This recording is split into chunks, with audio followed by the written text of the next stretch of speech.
Hello, Internet, and welcome back to Unsolicited Film Reviews. Today we'll be talking Steven's... Sorry, it's become a habit.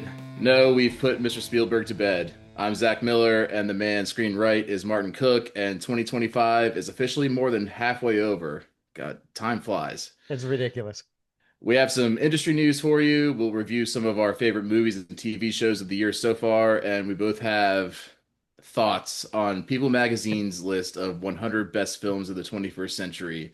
And that was from multiple publications. It was through the New York Times and Yeah. several other things, and they all seem to have the same list. I don't know if they're owned by the same media conglomerate, but it seems like it. But first, RIP Michael Madsen, one of the great character actors of the past 40 years, has left us. You have some favorite Michael Madsen performances, Markin? I mean, the first thing that you think of, I think, when you think Michael Madsen are just his Tarantino movies. And for me, the one that instantly sprung to mind when when I heard that he died was Reservoir Dogs. And just, him dancing around in that sadistic yet just stylish, amazing scene, dancing around just stuck in the middle with you. That's just an indelible film image for all time. And that was the first thing that came to my mind. Yeah, it's one of the most iconic scenes in Tarantino's film career, which is full of iconic scenes, and that was Tarantino's breakout. So yeah, just one of the great sick. It encapsulates Tarantino perfectly because Yeah, it really does. it's funny, it's sick, it's violent, and it's all wrapped up into one really good Yeah, package. got a But stylish package. Yeah. yeah, for me, 1994's Free Willy really came to mind. He Oh, was he okay. was he was he was the foster dad in that one, and it showcased his range and his more human side as opposed to Tarantino's like just way over the top characters. And yeah, he was great with his gravelly voice. Like he and like Nick Nolte could have a gravelly voice off at any time, but yeah, he'll definitely be missed, and Absolutely. I was hoping he'd make an appearance in Tarantino's last upcoming movie, but Yeah, and he wasn't even that old, right? He was in his 60, yeah, 67 or something. 65, 60, yeah, 67, I believe. Yeah. So, yeah, it's too bad. Yep. And then the first trailer for Christopher Nolan's adaptation of The Odyssey leaked last week ahead of its planned debut during the Superman movie that just got released today as we record this. You get a chance to watch it? I took a quick look. Yeah, it was actually hard to find because I didn't find out about it until after it had already leaked for a few days, and by then the studio had gone into full damage mode and been scraping it from YouTube and everywhere else. But I did manage to find one. It's very short, right? Yeah, it's about 90 seconds. Yeah. It's a I mean, teaser. it's enough to get me excited, but I would have been excited anyway. Yeah. Yeah, I saw the leak and then I went and watched Superman earlier today in the theater, and seeing that trailer in Dolby was very impressive. And Okay. while I'm still not thrilled about Matt Damon as Odysseus, I trust Christopher Nolan enough at this point to where I'm still very excited about it. Yeah. Yeah, and most of the teaser is Tom Holland anyway. Mhm. We don't even really see Matt Damon in it, or at least the thing that I saw, which I assumed was the lead version. That's the thing; you never know what to believe these days. And The Boys' fifth and final season has just wrapped filming in your backyard, Martin, in Toronto, Yep, and we'll be covering each episode as it drops sometime next year. we will indeed. Yeah, right up the street, a little ways in Vought Tower, otherwise known as Roy Thompson Hall. It's just a little bit shorter in real life. Yeah, it's interesting to see that it's coming to an end, and yeah, there's been a lot of talk from the cast about how much they'll miss the whole Yeah, process. yeah, I follow basically the entire cast on Instagram, and they're just heartbroken that it's Yeah. over. And I mean, that's what you want. You want that camaraderie that translates into chemistry on screen, which it absolutely has over the last, what, 6, 7 years since this show aired. Yeah, and I think we were both a little down on the fourth season, compared to the first three. So I hope that they come back with a really strong final season. And with that, Martin has our box office review for the week. I do. So the number one movie this past weekend and week was Jurassic World Rebirth. In its first weekend, brought in $92 million. And it's done really well. It's already up to 350 million worldwide. It just yeah is a big hit around the world. And interestingly enough, because of this movie, Scarlett Johansson has now become the highest grossing lead actor or actress of all time, which is, it's a bit of a question how they compile these things. What do you consider lead actor versus an ensemble actor, actress, anything? But still very impressive for her. Great career. I had kind of questioned why she was doing this movie because, she clearly doesn't need the money. It seemed like the franchise was getting a little tired, but obviously, both her and her agents know a lot more than I do because this is already a big success. And then in second place in its second weekend was F1, which made another 25.7 million on the weekend. It's up to 305 million worldwide. It's doing well. It's got a long way to go still before it becomes profitable, because this was a majorly expensive movie to make by some estimates, maybe the biggest budget of all time. So I actually saw it this past week, and I thought it was a perfectly decent summer action flick. My only complaint was that they didn't quite make enough use of Hans Zimmer. Like, you got Hans Zimmer, use him. Yeah. Anyway, third place, How to Train Your Dragon. Its fourth weekend, still holding strong. 11.2 million weekend, up to 523 million worldwide now.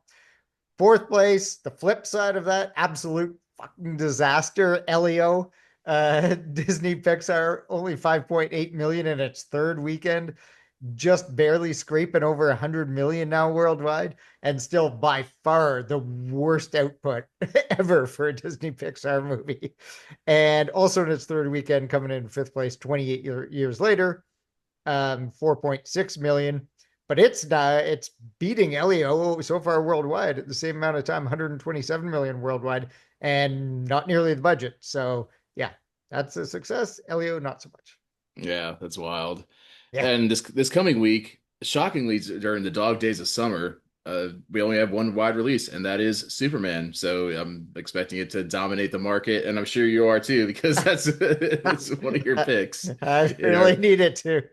blockbuster draft. And speaking of, we have an update for you since most of our movies have been released at this point, and Yeah. I have a almost $2 billion lead on you, Yeah, but you're kicking my ass worse than the shellacking I gave you last year. So this is really payback. yeah, I came back with a vengeance. Absolutely. But you know, if the theater I saw Superman in today is any indication whatsoever, you're in for a good 800 million to $1 billion movie if it holds. Yeah, And I hope so. Yeah. I mean, just to give people the numbers if they actually care, Zach has now had all five of his movies released. Although obviously, Jurassic World Rebirth was just released, and that was one of yours. But you've got basically $2.4 billion now at the box office for this summer. I've only had three of my five released. The two that I still have to come are my two superhero ones. So Superman, and then I also picked Fantastic Four, but I've got a disastrous $510 million so far.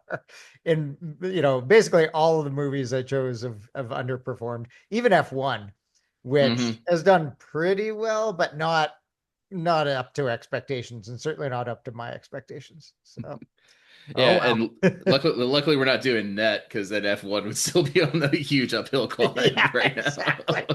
I'd be in the hole for sure. All right, so we'll keep you updated on that as up until Labor Day. So, Yes. doing the drink break a bit early this week Right. because we have some bitching to do.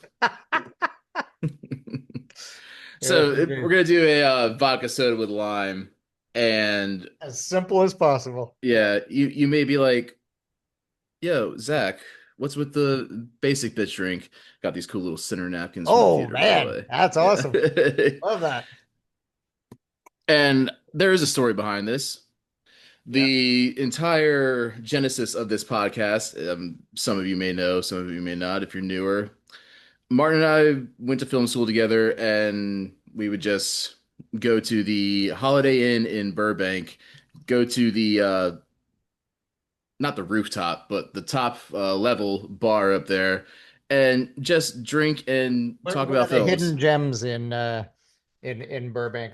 Yeah, Not many people actually seem to know about it. Like we were always shocked that there weren't more people there. It just has great views of the valley. Just a great place.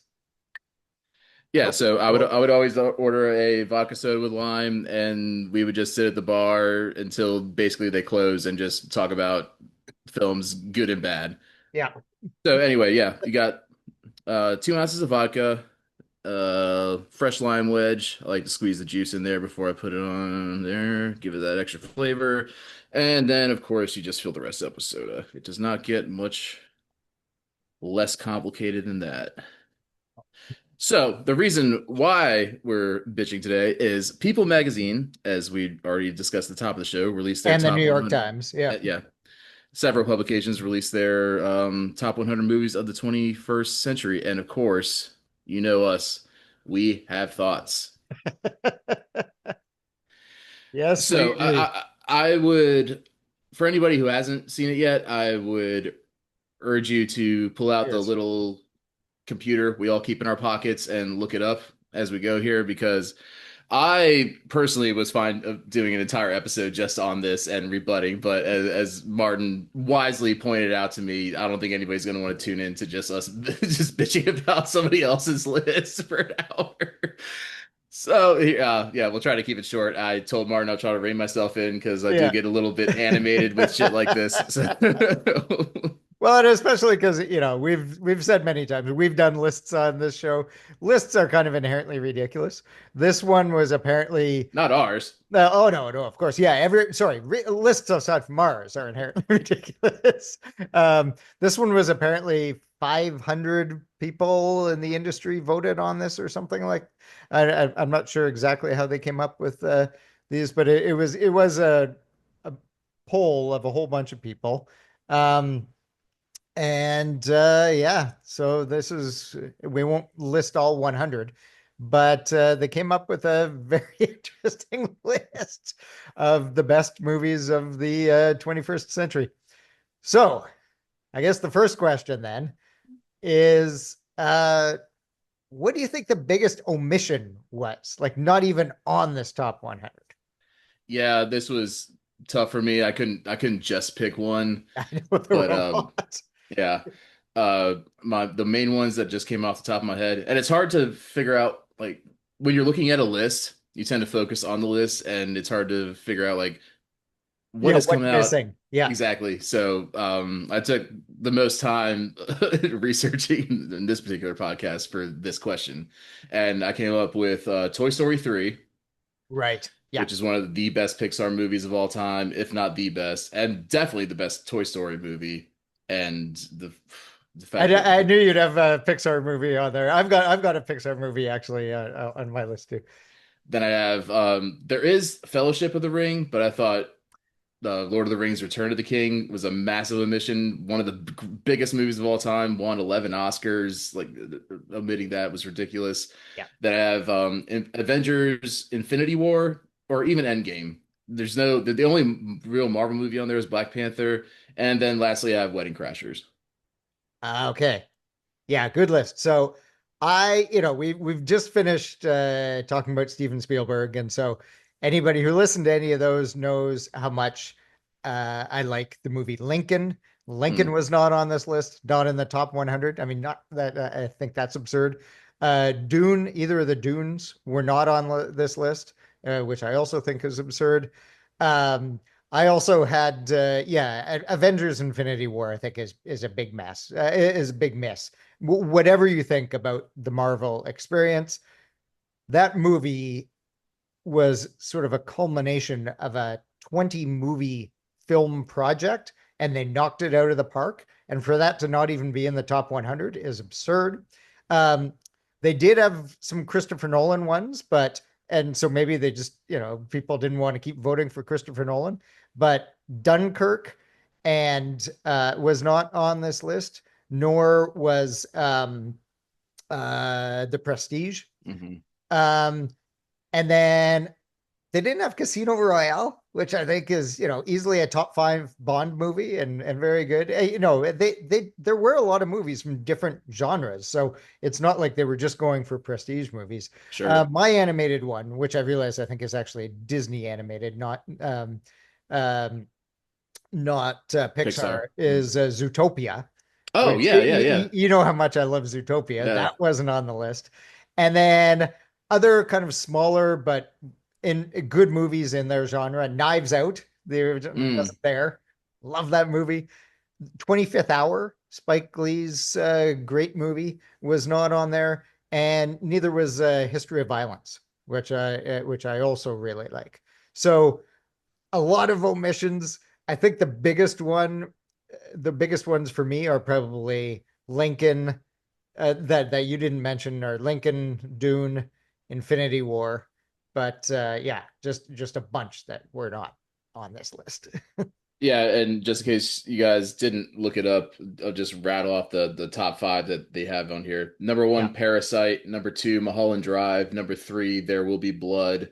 Number four, In the Mood for Love, which is a Chinese romance movie, and five, Moonlight. Yeah.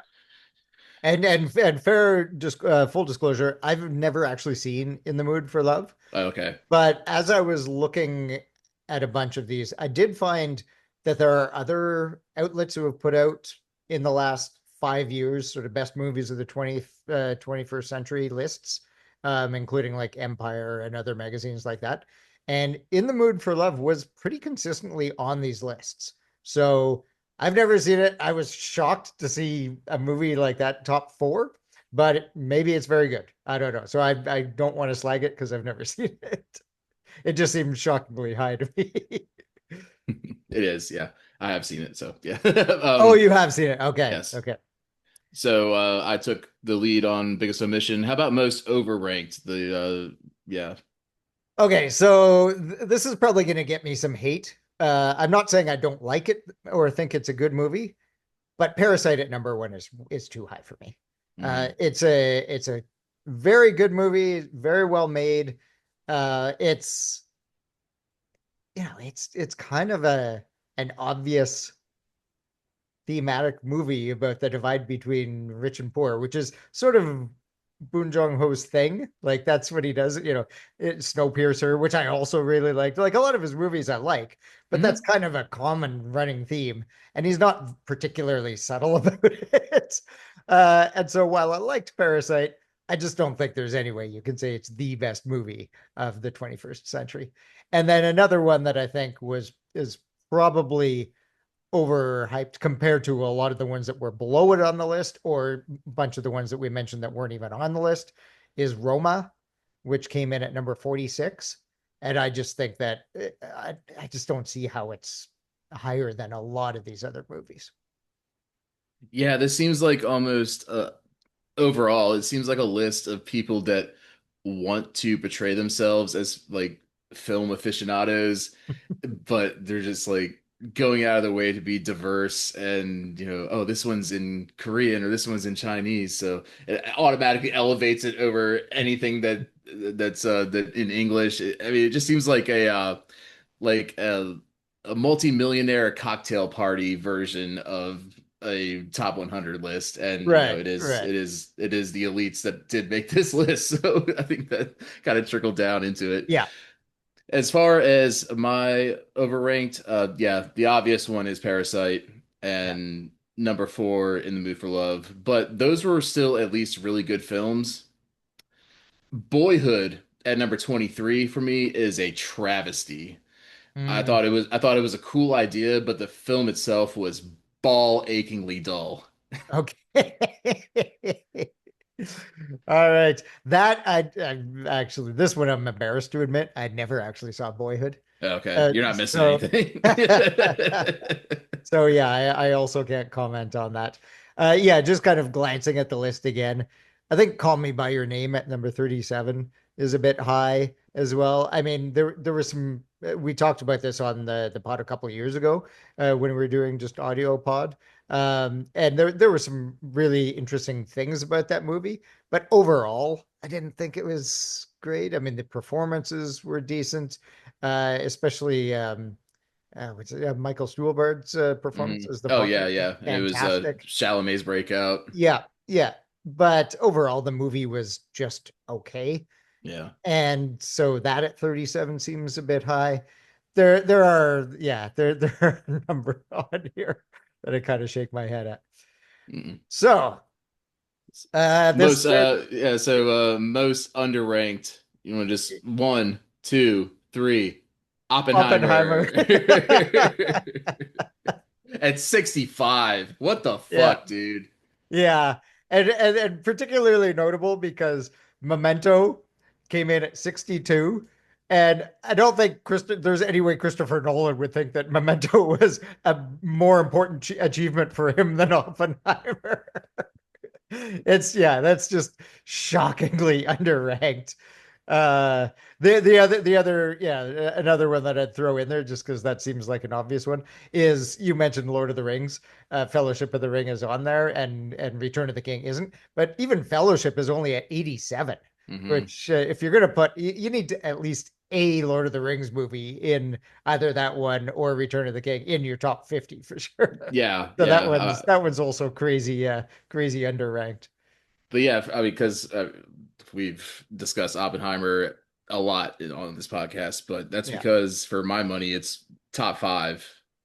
Oh, it's a masterpiece. Yeah, Yeah. no I question. mean, it was, yeah, we both agree that it's Nolan's magnum opus at this point, and we'll Yeah. see how Odyssey goes. But I have a hard time believing that he's going to be able to top Oppenheimer anytime soon. But Is there one you think they got right? Like, okay, let's yeah, limit ourselves to sort of the top 10 to 15. Is there one in there that when you saw it in the top 10, 15, you said, okay, good. I'm glad that's in there. yeah, I think Get Out is about right where it should be, and that was number eight. Eight. Yeah. Yeah. I was pleasantly surprised to see Zone of Interest at number 12. Hmm. Me And too. I was also glad to see the comedy genre fairly well represented. Yes. Although, as I said, I think Wedding Crashers could replace just about any one of them in this particular list. And but yeah, I mean, it is a Yeah. Anchorman, Bridesmaids are both on it, yeah, which super are, bad yeah, super Borat. bad. Yeah. All very good comedies of the last 25 years. No question. Yeah, so they didn't completely fuck up. It's just No, no, yeah. For me, like you, I was very happy to see Zone of Interest on there at number 12. It absolutely deserves it. And then one that for a second there I was freaking out because I somehow missed it when I first read it. But Eternal Sunshine of the Spotless Mind mm, at number 7, great. Very yeah, good. That movie wasn't as big at the time, and it didn't really win Oscars or anything like that, but it has stood the test of time as easily one of the best movies of the 21st century. So I'm so glad that that made it into the top 10. yeah, me too.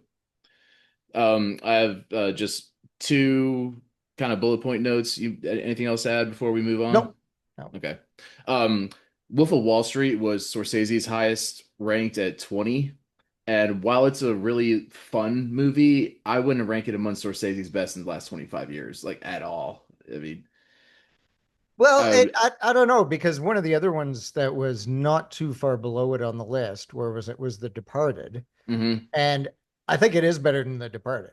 Oh, really? So Okay. yeah, yeah. I guess we can have that discussion another time. But I think Departed is a very good movie, but it's a bit of a, I mean, it is a remake of a foreign film, but it's a bit of a, yeah. It. I don't think it's as interesting or different as Wolf of Wall Street is. Okay. In a rare unsolicited film reviews moment, I completely disagree with you, but yeah, Okay, let's get okay. into it some other time. Mm, And the first Pixar movie, it all had to come back to Pixar for me. yeah, Wasn't ranked until number 34 with Wall-E. And Pixar's some of the best storytellers on the planet, and having that above, I mean, well, Toy Story 3 is not even fucking ranked. So yeah, yeah, yeah. I thought that was wild. I mean, at least Wally and Up, well, barely for Up, were top 50. Yeah. But I agree that Wally definitely should have been higher. But anyway. Okay, so that's it for our bitching. So, just always glad to get it off my chest. Yeah. And if, of course, if you disagree or agree, just leave a comment and we'll address it. Yeah, let us So know. now on to TV. It's been a long time since we actually had a pretty in-depth TV discussion since we've been so film-centric, film-focused over these past couple months, especially since we got on YouTube. But we do watch TV as well. And we're gonna just go over some of our top favorites of the year thus far. So first up, we have The Rehearsal season 2, and Nathan Fielder is a comedic evil genius. I genuinely think he's one of the funniest men alive right now. He's definitely not for everyone. If you get like secondhand Oh, embarrassment or don't find awkward interactions funny, this one definitely isn't for you. It's not your average prank show. It's not Punked where everybody just like hugs it out at the end. Oh, you got me, bro. No, he is so elaborate and so intricate. He's yeah. really like evil genius is the way to describe him. Yeah. Yeah, he's a very twisted guy. And yeah, in terms of that awkward humor, he's kind of on the same level and same vein, similar vein, I guess, as Tim Robinson. And those two guys right now are just absolutely killing it. I haven't actually seen season 2 of The Rehearsal yet. It's definitely in my queue of things to watch. But season 1 was just a yeah, just a crazy, awkward masterpiece. Yeah, he took the shit that he did in Nathan for You and just amplified it for an HBO audience where there was no holds barred at all. So yeah, it's wild. And for me, I've mentioned it before, and certainly I've mentioned it to Zach a million times. But for me, Andor season 2 is what it's Andor is one of the best series of the last 10 years. It was created by Tony Gilroy. It's on Disney Plus. This was the second and final season of Andor. It only had 2 seasons of 12 episodes each. And that story takes us seamlessly into the movie Rogue One. So there's no chance that there's any more Andor because, spoiler alert, if you haven't seen Rogue One, well, I won't say. Um, but it's just it is in the Star Wars universe, but it's just such a great examination of the moral nuances and complexities of rebellion and revolution, the acting, the characters. It's Star Wars, yet somehow grounded. It's just an unbelievable series. Yeah, and I will get to it. Excuse me. And then we have one of my picks is Severance. This is their second season as well. For me, not quite as good as season 1, but still one of the great dramas over the past few years. Um, Ben Stiller is very underrated as a director. He's always just Hmm. known as the comedy guy, but this is his baby. He developed it. Yep. He directs, I think, just about every episode, and it's just very almost it's like a Black Mirror type episode, but just expounded into multiple episodes and multiple seasons because it's a very good thought experiment and it's fleshed out in a way that doesn't make it stale as it keeps going on. Right. Yeah. I also haven't seen season 2 yet. I saw season 1. I will say I'm an outlier. I enjoyed it. I didn't love it as much as most people. Okay. I think a lot of people love it. And it's kind of for what you just said. It is sort of a thought experiment. And I did get a bit bored with it Okay. because I kind of was like, okay, after a few episodes, okay, I kind of got the point, and I know it went in different directions and it didn't, but I sort of understood what they were going for, and I thought this could be a bit shorter, but it's very unique and interesting, no question. Which takes us a great segue right into my next one, which is Black Mirror season 7. And Black Mirror has been one of the most unique and thought-provoking series in television. And I thought season 7 was one of the better ones in recent years. Probably, certainly better than seasons 5 and 6.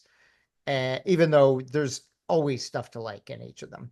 For those people who haven't seen it or don't know what it is, it's an anthology series on Netflix, and it can swivel from sort of stories that are thrilling and terrifying to ones that are sentimental and emotional. And these are, as you were just saying, these are all kind of little thought experiments about what if we took some bit of technology or some technological thing to its most extreme conclusion. And they just have some unbelievable episodes. I think possibly one of my favorites, without spoiling too much from this most recent season, was one about, it was basically all about the commodification of subscription models and Mm. and the upselling and how all that works, but put in the context of kind of medical procedures. Very interesting. Anyway, I won't say too much because you don't want to spoil these things, but I love Black Mirror.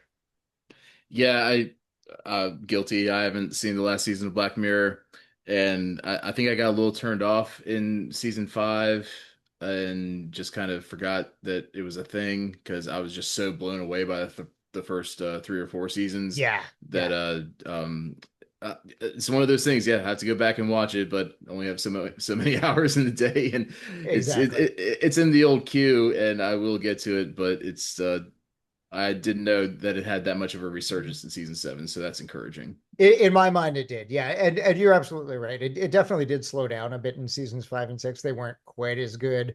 Some of the episodes didn't really have to do with technology at all. But they're right back on the horse in this one again. Plus, I think I kind of got depressed as the episodes became more and more prescient. Yeah, well, yeah, and they So, definitely are again. yeah. And in this one, there's even a sequel episode. I mean, I call them episodes. Some of them are basically mini movies, and Mm. this one is. It's about an hour and a half. It's a sequel to one from, I believe it's from season 4, called the USS Callister. Oh, okay. And so there's a sequel one starring one of our favorites from Penguin last year, Kristen Milioti. Mm. So then, more uplifting, if just as nihilistic, is It's Always Sunny in Philadelphia. Season 17 just debuted this past Wednesday, yesterday as we're recording this. So the longest running live action American sitcom came back with the first 2 episodes. They dropped all at once, and the gang has not lost a step.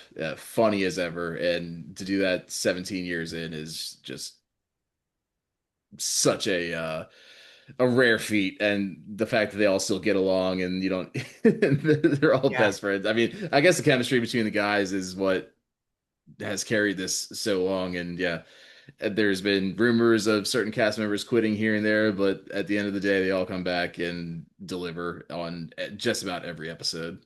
that's great. I've always loved It's Always Sunny whenever I've watched it, but I'm definitely not a completist. So I haven't seen every episode in their 17 seasons. And since I'm so far behind, it just seems daunting. So I just throw on random episodes here and there when I do watch it, instead of like going back and starting from the beginning. But yeah, it's lasted this long for a reason. And they continually evolve. It's not just the same. They don't just hit the same notes over and over again because they really care about the product. And they Right. even have a podcast where they go back and review each episode because they hadn't seen it in like 10 years. It's just called the Always Sunny podcast. Oh And yeah. they really go into the minutia of how a TV show is made. So it's good for even not hardcore fans of the series because it goes in. If you have any aspirations of getting into the industry, they have a lot of really good anecdotes and stories.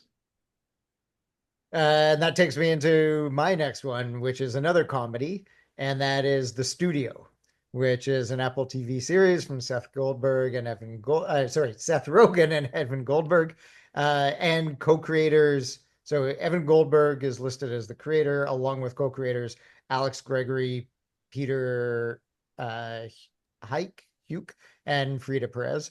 But it stars Seth Rogen as a studio head, Catherine O'Hara, Ike Barinholtz, Catherine Hahn, and notably a million cameos in this Hmm. thing. Like everyone from Martin Scorsese to Ice Cube to Charlize Theron.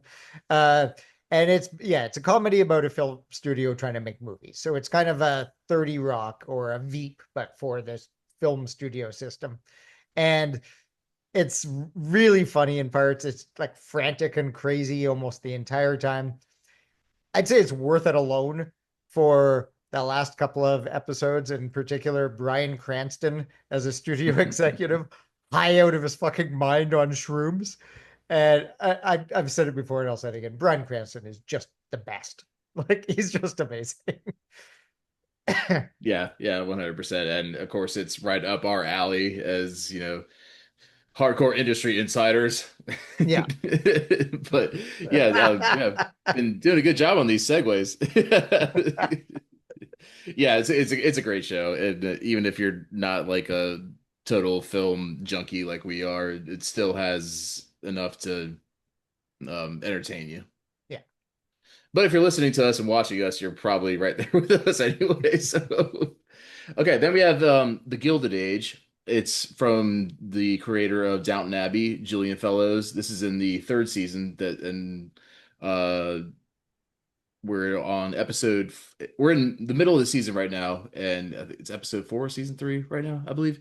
But anyway, great series, very well acted. It's the classic Julian Fellows upstairs downstairs, but this is in America in at the turn of the century, turn of the 20th century. I guess that has to be said now, doesn't Yeah, it? yeah.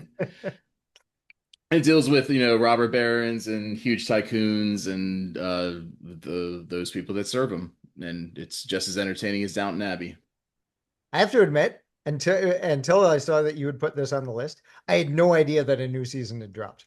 Okay. And because it's HBO, it's just a few episodes in.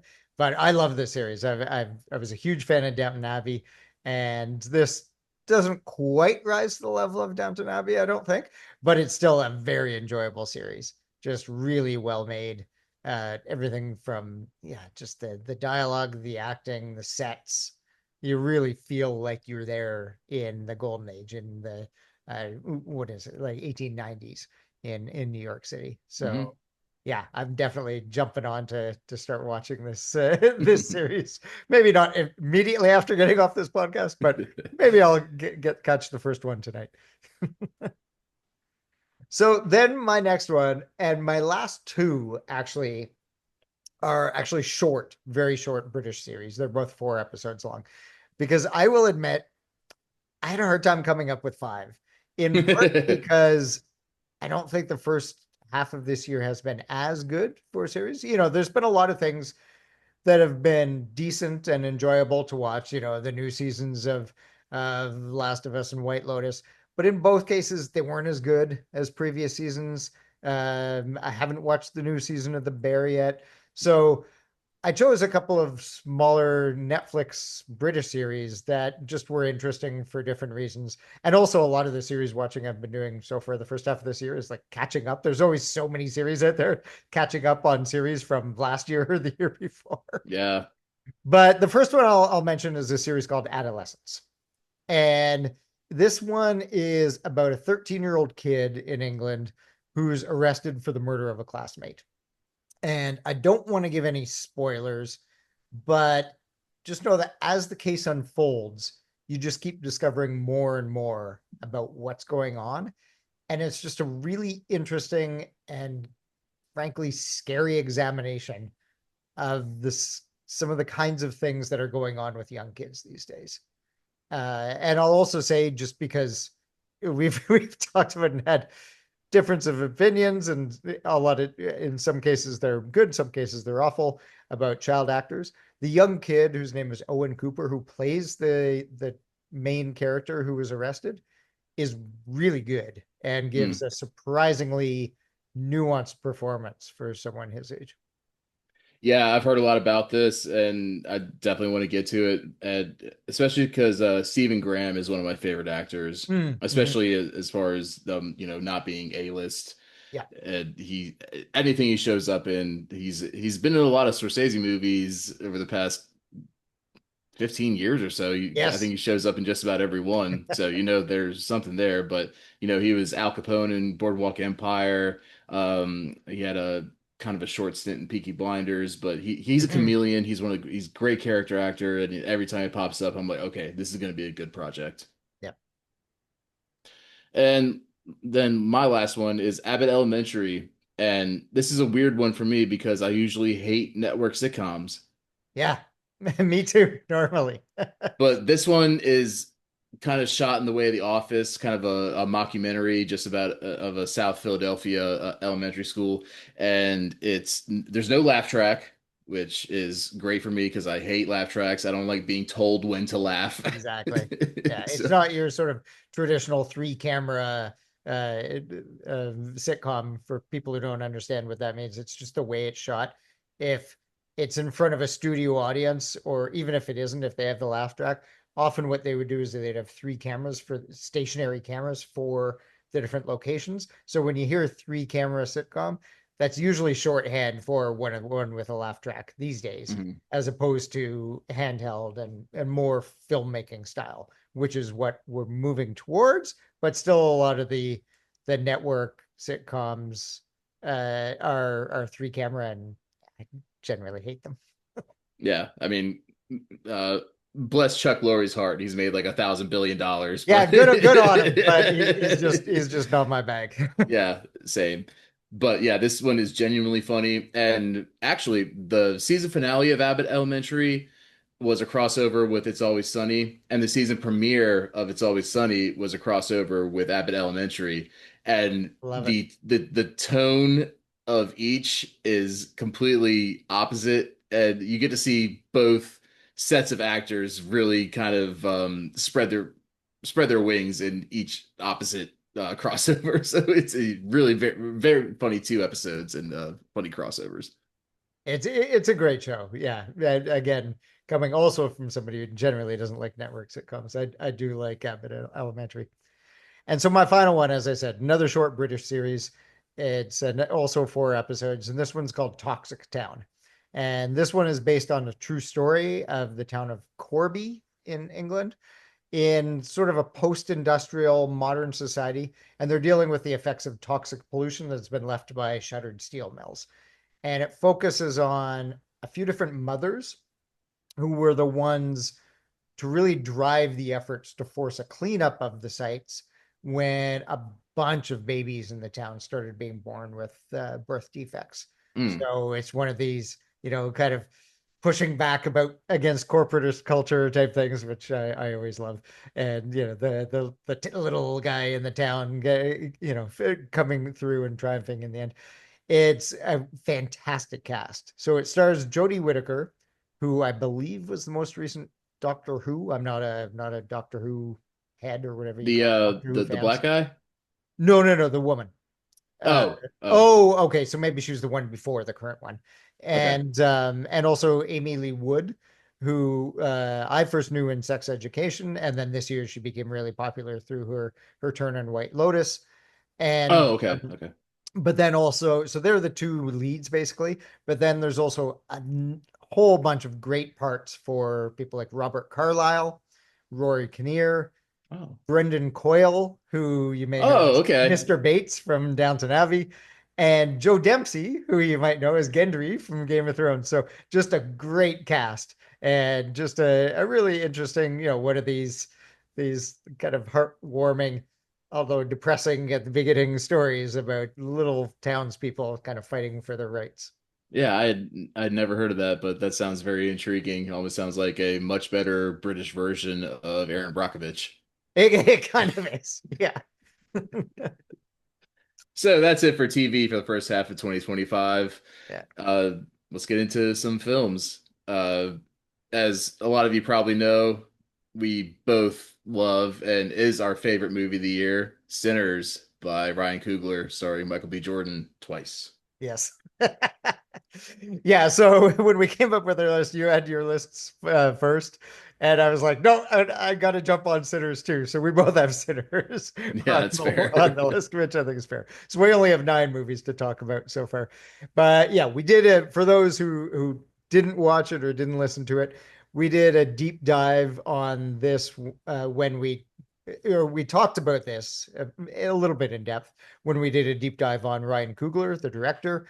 but it's a movie with so many interesting themes, including ones about black ownership of, well, of anything, about business, culture. And then as a big fan of the blues, I loved the Buddy Guy role at the very end. There's so much to love about this movie. And I've talked to people who've both seen it in the theater and seen it at home on TV because it's now available on streaming. And it's notable that the people who saw it in the theater seem to like it a lot better than people who saw it on TV. And it's unfortunate because I don't think it's really playing in theaters now, but it was a fantastic theater experience. Yeah, I bought it as soon as it came out on Amazon Prime, just because I know it's gonna be one that I'm gonna revisit quite frequently, especially hopefully as we lead up to Oscar season. I'm probably going to rewatch it again because I guarantee it's going to be nominated for quite a few awards. Oh, I hope But so. yeah, I noticed the exact same thing, that people who just watched it at home are nowhere near as impressed as they were when I saw it in Dolby Atmos with the sound and the music. And Yeah, yeah, it's a really fucking good very good movie. movie. Yeah. So then I have the Lilo and Stitch remake. Not only has it been my number one in the box office draft, that's not why I put It's, it up this high. yeah. It's basically I, giving you the win in our box office draft. I genuinely love this movie, and especially since I wasn't that huge of a fan in the 2002 animated original, Mm. and I think it's one of maybe two or three Disney live action remakes that surpassed the original. I would put Jungle Book up there as well. Oh yeah. Um, Love Jungle Book. That's another omission from the top 100 list. I thought Jungle Book was one of the top five movies of that year, whatever year that was, when it came out, yeah, I thought that was 2018 maybe. Anyway, sorry, that's an yeah, aside. and I know there's a lot of back and forth online about people just being disappointed that they changed the ending of Lilo and Stitch, and but it's like if they would have made the same thing shot for shot, Then people it's would have How to complained. Train Your Dragon. Yeah, but people would have complained about that too. It's like, oh, another remake. And then if you change anything, it's like, oh, you're stepping, you're bastardizing, and you're shitting on our childhood. It's like you just can't please everybody. No. But I just a film to film, I thought the remake was a lot better. Okay. I still haven't seen it yet. And at this point, yeah, I probably won't see it in theaters. I'll end up seeing it in on the smaller screen at home. My next one is a movie that I have mentioned also before, and that is Friendship. So this is an A24 movie by writer-director Andrew DeYoung, starring Tim Robinson, one of our guys, Paul Rudd, and Kate Mara. It's funny and weird and poignant, and it's just a great exploration of adult friendships, especially adult male friendships. Mm. And it also just kind of lets Tim Robinson cook, which is is always a great thing. So Friendship is great. It's not for everybody, I will say that. It's very funny, but I'm sure there are some people who would just not, it just wouldn't be in their wheelhouse because it is very awkward and very weird. But it's also, I really liked this movie. Yeah, and it's weird that this is kind of Paul Rudd's second attempt at the exact same concept when he did I Love You Man with Jason Mm, Segel back in 2009. yes. And while I Love You Man was a much more, I guess, Yeah. Yeah, yeah, broad topic. more sort of audience friendly. I Yeah. guess maybe you could put it that way. Yeah, but I mean, Friendship was right up both of our alleys, and Yeah. it's on Apple TV Plus now, and I didn't realize that until a couple days ago. So Oh, great. I didn't get a chance to see it in theaters, so I'm glad I checked that out before we Yeah. recorded Oh, this. But good. then we have Dog Man, which animated film where uh, dog and a cop are best buddies. They both get in a horrific accident. Then they sew the dog's head on the man's body, and antics ensue. It's a fun romp for the whole family. I love a good anything with a dog in it. Yeah. Sign me up. And the fact that he has the mannerisms of both dog and man really. Oh, I was cracking up during this, even more than the kids who were at some points, just because I've had dogs all my life, and obviously the filmmakers had to, because some of the mannerisms of dogs you can't just make out of whole cloth. So it was a really fun movie, and it had like a great voice cast with Pete Davidson, Ricky Gervais, um, Isla Fisher. I mean, yeah, yeah, great voice cast, great movie. And correct me if I'm wrong, but this is based on a comic book by the same person who did Captain Yeah, Underpants. Is that correct? yeah, yep, yep. Right. Yeah. So yeah, very popular sort of IP as well. Okay, my next one is Black Bag, which is a spy thriller by Steven Soderbergh, written by David Kopp, who's written a bunch of big budget things, including the new Jurassic World thing. So good year for him. And he's a writer who's had some successes, like he wrote the original Jurassic Park, the screenplay, the original Mission Impossible, some of their sequels, but also some like horrific failures, like the Tom Cruise's The Mummy, Ooh. the Indiana Jones, the last two Indiana Jones sequels. This is a much more contained movie than all that kind of stuff. It stars Michael Fassbender and Kate Blanchett as a married couple who are both intelligence officers, but are Oh, kind of put on opposite sides of a mole hunt. And at this point, you know what you're getting from a Soderbergh movie. This isn't the best movie he's ever made for sure, but I just quite enjoyed it. It's just a really tight, stylish spy movie. okay, yeah, I didn't know. I completely forgot about this movie, and the black bag isn't necessarily like doesn't stick out It's at a you very for. generic title. Yeah. And I remember seeing the preview for it, and I was like, okay, yeah, the cast looks great, and Soderbergh, okay, but it just looks like another Mr. and Mrs. Smith kind of thing, and that's why I never got around No, to it's seeing it. not. Yeah, Oh, okay, it's okay. much more. It's not kind of an action movie like Mr. and Mrs. Smith. It's much more of a cerebral, outthinking the other person kind of movie. Oh, okay, okay. Yeah, they didn't do a good job marketing that one. No, and it really came and went from the theaters very quickly. I'm not even sure what the highest release it was, but it was probably only about 2,000 theaters. Where, for people who don't know, the big budget, high release movies are these days around sort of 35 to 3,800. Uh, but yeah, I'll have to check and see what its highest release was, but I don't think it was ever super wide release. All right, so yeah, my next one is Warfare. It came out in uh sorry, March. Okay, my bad. Yeah, Right. the latest fare from Alex Garland uh has Will Poulter, who we always love. He's another one that's just a chameleon. He can do anything from comedy to really hardcore drama like this one. Will And Poulter's great.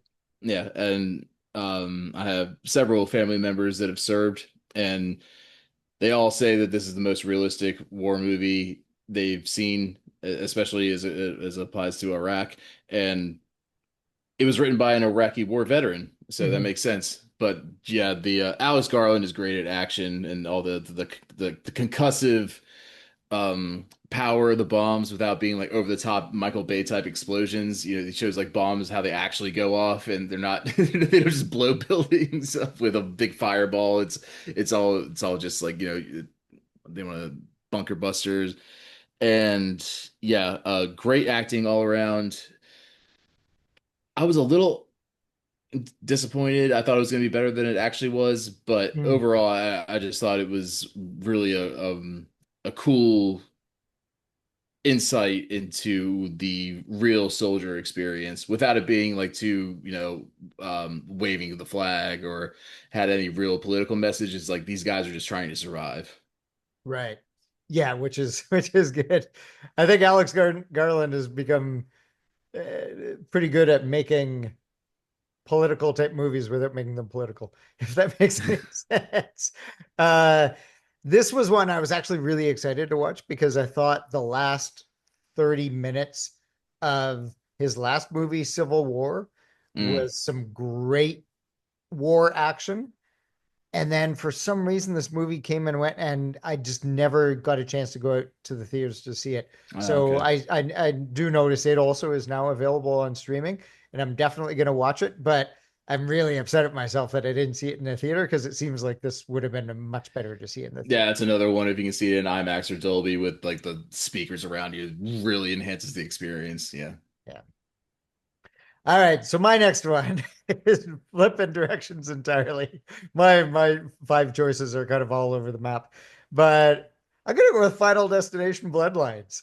This is another one where, it's sort of like Soderbergh. You kind of know exactly what you have an idea of what you're getting when you go in, and it just doesn't disappoint. You don't go in expecting Citizen Kane. What you're looking for is just a bunch of crazy scenes of people dying in the most convoluted and unexpected ways imaginable. And this movie gave that. Like people were laughing more in this movie theater when I saw this than in most straight comedies. It is just incredibly funny and well made, and the timing on everything is great. It's worth it for the first 20 minutes alone, which are actually like a really great set piece of pretty good filmmaking Hmm. in in a popcorn movie filmmaking. It's just really well shot and just a good time at the theater. I mean, don't go in expecting any great story or anything. A lot of it doesn't necessarily make sense, but it's just a fun time. So, yeah, Yeah, that's awesome because I love the first two Final Destinations, and then it got just like yeah, every horror franchise just kind of spun out into bullshit. Like let's just try to make bank on the IP that we've created. So I didn't even bother going out, even though I saw it was getting really good reviews and it did extremely well at the box it office. did. Very overperformed like a motherfucker. Yeah.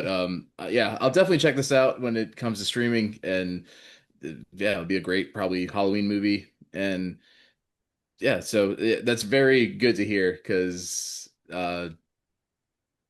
yeah, I really do like the premise of Final Yeah, oh Destination. yeah, yeah. I think I described it before as a Rube Goldberg of death, and that's basically what it Yeah. is. Like these seem like they would be such fun movies to write, just Oh coming up yeah. with crazy death scenes.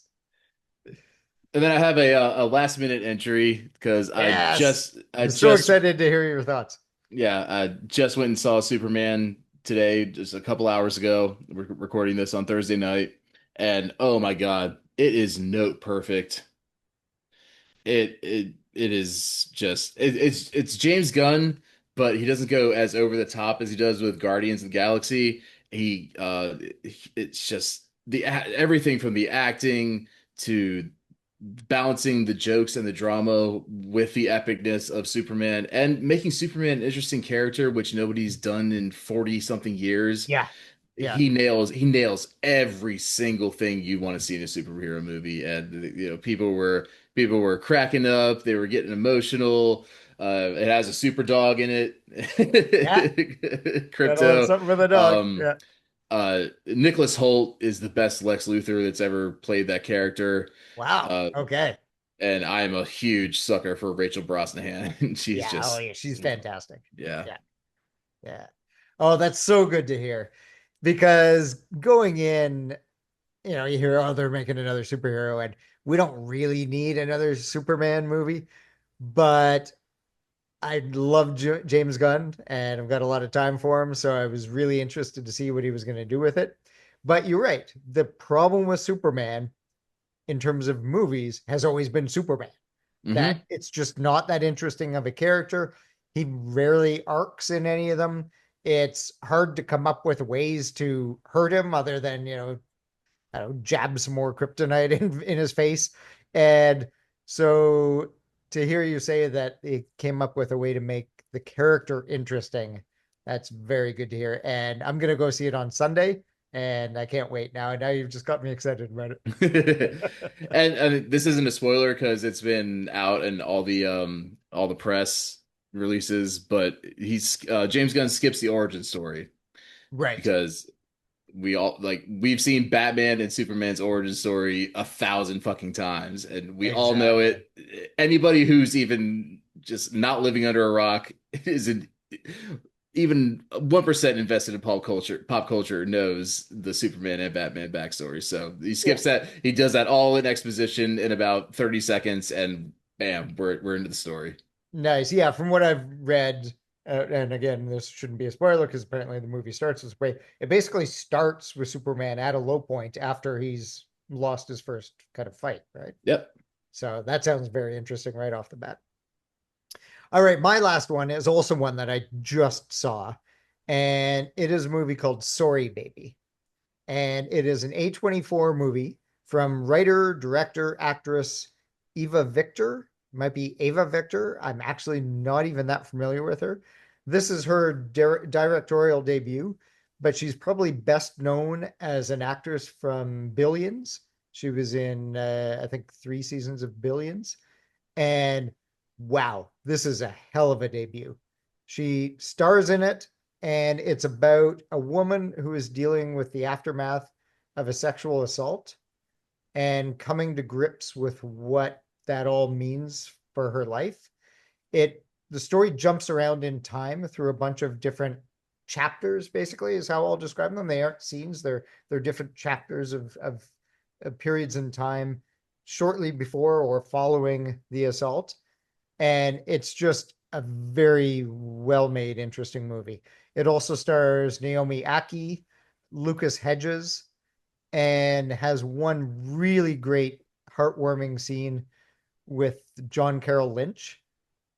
It's just a very, like, I don't want to oversell it because it's a very small, fairly low budget movie, but I really enjoyed it. And the more it sits with you, the more I've thought about it, the more I thought it was very good. Awesome.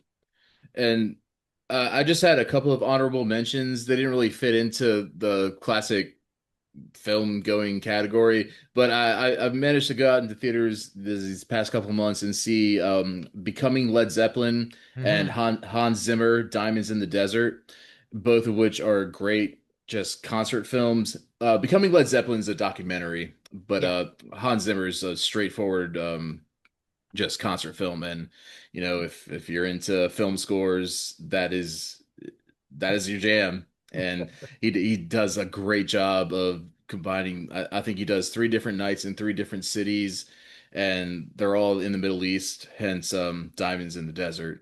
Mm. But the settings he sets up, it's a visual experience as well as an audio one, and it's if you're even remotely into the music of Hans Zimmer, it's everything from Pirates of the Caribbean to Interstellar and everything in between. And yeah, Becoming Led Zeppelin, if you're into classic rock and the first part of Led Zeppelin's career, check that one out as well. I've seen the Led Zeppelin one. I haven't seen the Hans Zimmer one. And I agree that the Zeppelin one is just really interesting seeing this old footage that they managed to dig up of them on TV shows playing in front of audiences that kind of don't get them and before they're really famous. It's very interesting. Yeah, my favorite shot of that, I'm glad you brought that up with the audiences because my favorite shot of that is there's like this little kid in the audience with his hand over his Yeah. ears like that. Like, oh my God, it's too loud. Because Jimmy Page is just going crazy. Yeah. Yeah. Yeah, but yeah, Diamonds in the Desert is a much more like all-encompassing experience. It's almost like you're there at the concert. So, definitely recommend those, especially if you have surround sound in your living room and you don't have neighbors to piss off. And you've been to see one of those Hans Zimmer live concerts, haven't you? It wasn't Hans Zimmer himself. It was Oh, it okay. was kind of like a just a cover band. It was a Okay. Hans Zimmer cover band. well, Love it. it was a quartet of cello and violin. Okay. So it was an interesting take on it. It wasn't just, people with like bombastic drums, which you associate with Hans Zimmer. So it was an interesting kind of take on his music, but it was still, yeah, it was awesome. Shout out to Candlelight Tours. See him if you can. Mm. Yeah, those All always right. pop up on when I'm scrolling social media. It's always they obviously know what I like, and so yeah, they're always trying to hook me into a Candlelight concert, and I still haven't been to one. I should go. All right, so yeah, that's it for this week. We do not know what we're doing next week, but we No, it's been kind of a crazy couple of weeks. We won't get into it, but and I'm going to be moving soon. So anyway, yes, we will come up with something interesting and entertaining to our for our loyal listeners and viewers. Yep. So as always, like, comment, subscribe, especially comment. I was surprised that we didn't get any feedback on our Steven Spielberg movie rankings. I Yeah, think me too.